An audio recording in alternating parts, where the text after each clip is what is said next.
യോ ഗായ്സ്, അങ്ങനെ ഇന്ന് ഞാൻ പുതിയൊരു ആനിമി സീരീസിൻ്റെ എക്സ്പ്ലനേഷൻ ആയിട്ടാണ് വന്നിരിക്കുന്നത്. ഫ്രീ റൺ ആനിമി സീരീസിൻ്റെ സീസൺ 2 ഇറങ്ങിയ വിവരം നിങ്ങളെല്ലാവരും അറിഞ്ഞു കാണുമല്ലോ. അതിനാൽ അതിൻ്റെ ബ്രേക്ക് ഡൗൺ വീഡിയോ ആയിട്ടാണ് ഞാൻ ഇന്ന് നിങ്ങളുടെ അടുത്തേക്ക് വന്നിരിക്കുന്നത്. കേരളത്തിൽ ഫ്രീ റൺ ആനിമി സീരീസിൻ്റെ ഫാൻസിനൊന്ന് നമുക്ക് ഈ വീഡിയോയിലൂടെ അറിയാം. അതുകൊണ്ട് എല്ലാവരും മാക്സിമം കമൻറ്റും ലൈക്കും ഷെയറും ചെയ്ത് സപ്പോർട്ട് ചെയ്തേക്കാം. അപ്പോൾ നമുക്ക് നേരെ വീഡിയോയിലേക്ക് കിടക്കാം. അങ്ങനെ അവരുടെ ഓബിറ്റ്സിലെ മേജ് എക്സാം ഫസ്റ്റ് ക്ലാസ്സോടെ ഫ്രീ റണും ഫെയിനും പാസ്സായതിനു ശേഷം അവർ സ്റ്റാർക്കിനെയും കൂട്ടി അവിടെ നിന്ന് വീണ്ടും യാത്ര തിരിക്കുന്നു. അവിടെ വെച്ച് ഫ്രീ റൺ സീസൺ 2 ടൈറ്റിൽ ചെയ്ത് കാണിക്കുന്നു, free run beyond the journey സെൻറ്റ്. അങ്ങനെ ഒരു കുതിര വണ്ടിയിൽ പോയിക്കൊണ്ടിരിക്കെ ഫ്രീ റൺ ഇന്ന് പതിവിൽ നല്ല ചൂടാണല്ലോ എന്ന് പറയുന്നു. അതേ എന്ന് പറഞ്ഞ് സ്റ്റാർക്ക് നമുക്ക് ക്യാഷ് കുറച്ച് അത്യാവശ്യമായി വേണ്ടി വരുമെന്ന് പറയുന്നു. പക്ഷേ എപ്പോഴും വളരെ എഫക്റ്റീവായി ചിന്തിക്കുന്ന ഫേൺ നമ്മൾ ഉടനെ തന്നെ അടുത്ത പട്ടണത്തിൽ ജോലി കണ്ടെത്തേണ്ടി വരുമെന്ന് പറയുന്നു. കാരണം അവരുടെ കയ്യിലുള്ള പണം ഏറെക്കുറെ തീരാറായിരുന്നു. അപ്പോൾ പെട്ടെന്ന് ഫ്രീ റണ് താൻ ഇതെല്ലാം മുമ്പ് കേട്ടിട്ടുള്ളതുപോലെ ഒരു ഓർമ്മയുണ്ടാവുന്നു. അങ്ങനെ തൻ്റെ മുമ്പത്തെ സംഘത്തോടൊപ്പം ഇത്തരം ചർച്ചകൾ പങ്കുവച്ചതിനെപ്പറ്റി ഫ്രീ റൺ ഓർക്കുന്നു. അങ്ങനെ അവർ ഹിമയിൽ മരിച്ചിട്ട് 29 വർഷത്തിന് ശേഷം നോർത്തേൺ ലാൻഡിലുള്ള സോൺ മാഷസിൽ വന്നിറങ്ങുന്നു. അതേസമയം സ്റ്റാർക്ക് ചൂണ്ടിയിട്ട് ഒരേ ഒരു മീനെ പിടിച്ചുകൊണ്ട് അങ്ങോട്ടേക്ക് വരുന്നു. ഫേൺ അവിടെയുള്ള സസ്യങ്ങളും പച്ചക്കറികളും എല്ലാം ഉപയോഗിച്ച് അന്നത്തേക്കുള്ള ഫുഡ് തയ്യാറാക്കുന്നു. പക്ഷേ ഫ്രീ റൺ പതിവിൽ നേരത്തെ എണീറ്റ് എന്തോ തിരയുകയാണ്. അങ്ങനെ അവർ നോക്കിയപ്പോൾ അവളൊരു മനോഹരമായ നീലക്കല്ല് കണ്ടുപിടിക്കുന്നു. പക്ഷേ അതേസമയം ഫേണിൻ്റെ തൻ്റെ മാജിക് യൂസ് ചെയ്ത് തീ ഉണ്ടാക്കാൻ സാധിക്കുന്നില്ല. അപ്പോഴാണ് ഫ്രീ റൺ ആ കാര്യം പറയുന്നത്. ഇതാണ് മാജിക് നള്ളിഫയിങ് ക്രിസ്റ്റൽ. ഇതിൻ്റെ 3 മീറ്റർ റേഡിയസിൽ ആര് വന്നാലും അവർക്ക് മാജിക് യൂസ് ചെയ്യാൻ പറ്റില്ല എന്നവൾ പറയുന്നു. കൂടാതെ ഈ ക്രിസ്റ്റലിന് ഗോൾഡിനേക്കാളും വാല്യുണ്ട്. അതിനാൽ നമുക്കിത് വിറ്റ് ഒരു മാളിക തന്നെ വേണമെങ്കിൽ വാങ്ങിക്കാമെന്ന് ഫ്രീ റൺ പറയുന്നു. പക്ഷേ ഫേൺ, നമ്മൾ ഇതും കൊണ്ട് പോയാൽ നമുക്കൊരിക്കലും പിന്നെ മാജിക് യൂസ് ചെയ്യാൻ സാധിക്കില്ല. അത് നമുക്ക് ഭാവിയിൽ ഒരുപാട് പ്രശ്നം ഉണ്ടാക്കും. അതിനാൽ അത് കിട്ടിയെടുത്ത് തന്നെ ഉപേക്ഷിക്കുന്നതാണ് നല്ലതെന്ന് ഫേൺ പറയുന്നു. പക്ഷെ കളയുന്നതിന് മുന്നേ ഫ്രീ റൺ അത് വെച്ച് വേറൊരു ട്രിക്ക് കാണിക്കുന്നു. അവൾ അതിലേക്ക് ഒരുപാട് മാന എനർജി കോൺസെൻട്രേറ്റ് ചെയ്തപ്പോൾ ആ കല്ല് വെട്ടി തിളങ്ങാൻ തുടങ്ങി. പക്ഷേ അവർ അവിടെ നിന്ന് പോയപ്പോഴും അതിൻ്റെ വെട്ടം അവിടെ തന്നെ നിലനിന്നു. അങ്ങനെ അവർ അവിടെ നിന്ന് പോകുന്ന വഴിയെ ഇനി നമ്മൾ ചെല്ലുന്നിടത്ത് ഇനാക്റ്റീവായ വോൾക്കാനസും അതുപോലെ തന്നെ ഒരുപാട് ഹോട്ട് സ്പ്രിങ്സും കാണാൻ സാധ്യതയുണ്ടെന്ന് പറയുന്നു. അപ്പോഴേക്കും ഫേൺ ഹോട്ട് സ്പ്രിങ്ങിൽ ബാത്ത് ചെയ്യണമെന്ന് തൻ്റെ ആഗ്രഹം പറയുന്നു. സ്റ്റാർക്കും അതിനോട് യോജിക്കുന്നു. പക്ഷേ അവർ പോയിക്കൊണ്ടിരിക്കുന്ന വഴിയെ പെട്ടെന്ന് ആ ലാൻഡ് മുഴുവൻ തകർന്ന് അവർ താഴേക്ക് വീഴുന്നു. പക്ഷേ അവർ തങ്ങളുടെ പവർ യൂസ് ചെയ്ത് പറന്നു നിൽക്കാൻ ശ്രമിച്ചെങ്കിലും അവർ പെട്ടെന്ന് തളർന്ന് താഴേക്ക് വീഴുന്നു. അങ്ങനെ അവർ സേഫായി സ്റ്റാർക്കിൻ്റെ മേത്തേക്ക് തന്നെ വീഴുന്നു. അങ്ങനെ അവർ നോക്കിയപ്പോൾ നേരത്തെ കണ്ട മാജിക് നൾഫയിങ് ക്രിസ്റ്റൽസിൻ്റെ ഒരുപാട് ശേഖരം അവിടെ കാണുന്നു. അപ്പോൾ സ്റ്റാർക്ക് ഇത് വിറ്റാൽ നമുക്ക് കോടീശ്വരന്മാരാവാമെന്ന് പറയുന്നു. പക്ഷേ ഫ്രീ റൺ അത് നടക്കില്ല എന്നും ഒരു മനുഷ്യൻ്റെ പവറോ ഇവൻ മാജിക്കോ യൂസ് ചെയ്ത് ഇതിന് മുറിക്കാൻ പറ്റില്ല എന്ന് അവൾ പറയുന്നു. അപ്പോൾ സ്റ്റാർക്ക് അത് പരീക്ഷിക്കാനായി തൻ്റെ ആക്സ് എടുത്ത് അതിനെ വെട്ടി നോക്കിയെങ്കിലും അതിനൊരു പോറൽ പോലും തന്നെ പറ്റുന്നില്ല. അങ്ങനെ അവർ അവിടെ നിന്ന് സ്റ്റാർക്കിൻ്റെ നേതൃത്വത്തിൽ അടുത്ത എക്സിറ്റ് തപ്പി നടക്കാൻ ആരംഭിക്കുന്നു. അങ്ങനെ പോകുന്ന വഴി അവർ നീല കളറുള്ള കൂണുകളും ഒരുപാട് അസ്ഥികൂടങ്ങളും കൂട്ടിയിട്ടിരിക്കുന്നതും കാണുന്നു. അങ്ങനെ അവർ ഒരു തടാകത്തിൻ്റെ സൈഡിൽ വിശ്രമിക്കുന്നു. അങ്ങനെ ഇരിക്കെ ഫേൺ സ്റ്റാർക്കിനോട് ഇവിടെ ഒരുപാട് മോൺസ്റ്ററുകൾ കാണാൻ സാധ്യതയുണ്ടെന്ന് ഫ്രീ റൺ പറഞ്ഞു എന്ന് പറയുന്നു. പക്ഷേ എന്നിട്ടും അവൾ വളരെ സുഖമായി അവിടെ കിടന്നുറങ്ങുന്നത് കണ്ട് അവർ അത്ഭുതപ്പെടുന്നു. പക്ഷേ ഫേണിന് അവളുടെ മാജിക് പവർ യൂസ് ചെയ്യാൻ പറ്റാത്തതിൽ അവൾ വല്ലാതെ ഒറ്റപ്പെടൽ ഫീൽ ചെയ്യുന്നുവെന്ന് പറയുന്നു. പെട്ടെന്ന് അവിടെ ഒരു മോൺസ്റ്റർ വെള്ളത്തിൻ്റെ അടിയിൽ നിന്ന് കയറി വരുന്നു. പെട്ടെന്ന് ഉറങ്ങിക്കിടന്ന ഫ്രീ റണെ അത് അറ്റാക്ക് ചെയ്യാൻ വന്നെങ്കിലും സ്റ്റാർക്ക് വന്ന് അവളെ രക്ഷിക്കുന്നു. അങ്ങനെ ഉറക്കത്തിൽ നിന്ന് എണീറ്റ ഫ്രീ റൺ അതൊരു വെനോമസ് അപ്പെക്സ് മോൺസ്റ്റർ ആണെന്ന് പറയുന്നു.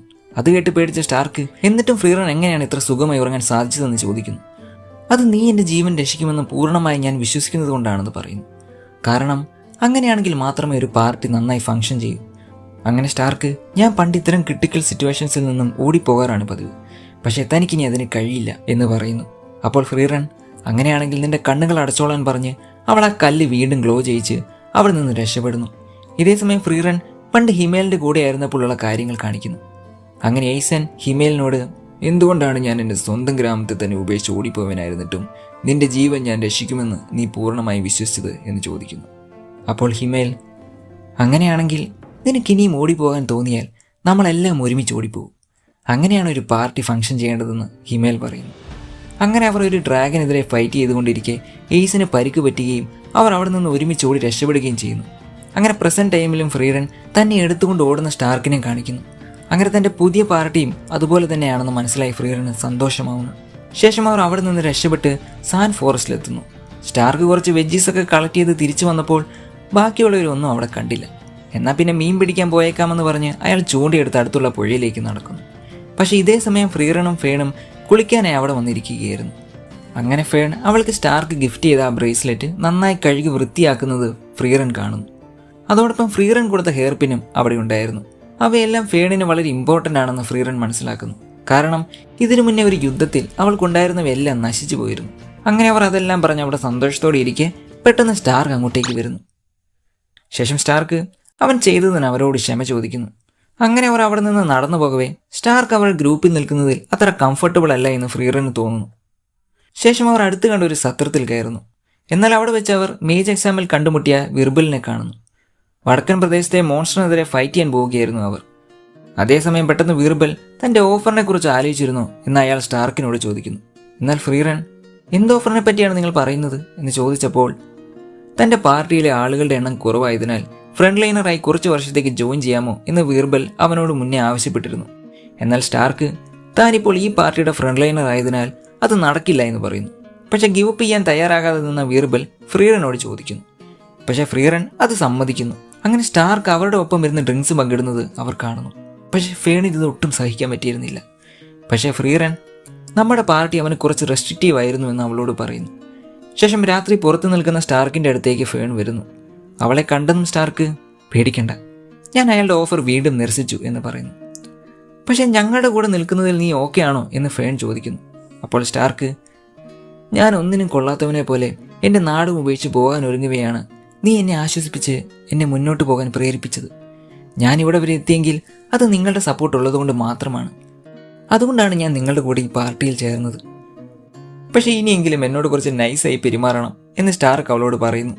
അതേസമയം തന്നെ കിടക്കാൻ ഒരുങ്ങവേ ഫേണും അവൻ അവൾക്ക് ഗിഫ്റ്റ് ചെയ്ത ബ്രേസ്ലെറ്റ് നോക്കി അവരെ മുന്നേ ആ മോൺസ്റ്റർ അറ്റാക്ക് ചെയ്യാൻ വന്നപ്പോൾ അതിനെ കെട്ടിപ്പിടിച്ച് സ്റ്റാർക്ക് തന്നെ രക്ഷിക്കുമെന്ന് പൂർണ്ണമായി അവളും വിശ്വസിച്ചിരുന്നു എന്ന് കാണിക്കുന്നു. അങ്ങനെ പിറ്റേന്ന് വീർബലും ഗ്യാങ്ങും അവരെ നോർത്തിൽ വെച്ച് കണ്ടുമുട്ടാമെന്ന് പറഞ്ഞ് അവിടെ നിന്ന് പോകുന്നു.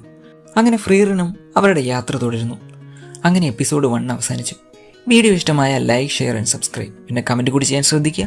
അടുത്ത വീഡിയോയുമായി ഞാൻ ഉടനെ വരാം. അതുവരേക്കും ടേക്ക് കെയർ.